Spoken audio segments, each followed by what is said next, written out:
Кыргыз Республикасынын премьер-министри Улукбек Марипов Сосновка транспорттук көзөмөл пунктунун ишин пландан тышкары текшерди. Маалыматтык тутум көрсөткөндөй, эртең мененки саат 8ден тарта 29 унаа өткөн, бирок 17 унаа гана каттоого алынган. Салмак көлөмдүк контроль тутуму иштебейт. Биз транспорт каражаттарынын кыймылынын ачыктыгын жана толук эсепке алынышын камсыздоо максатында транспорттук көзөмөл пункттарындагы автоматташтырылган маалыматтык тутумдун толук кандуу иш алып баруусуна жетишүүбүз керек, деди ал.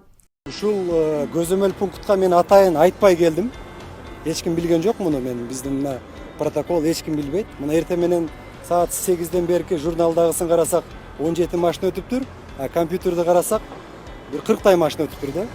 Бул эми түшкө чейинки болгон акыбал азыр. Ушул постто иштеп аткан биздин министрликке тапшырма коюлган. 1-июнга чейин ушул жок дегенде бир ушул Сосновка ушул өткөрмө пункту биз автоматташтырганга жетишейлик деп. Буга чейин Бетамонт деген компания датчиктерди койгон.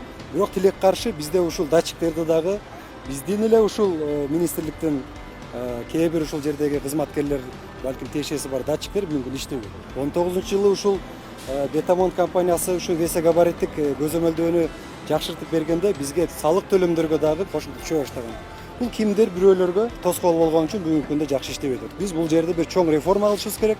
Ушул автоматташтырган системалар иштеш керек. Бардыгын ушул компьютер тартып, мүмкүн болушунча ушул жерде азыраак 1-2 кызматкер иштеш керек.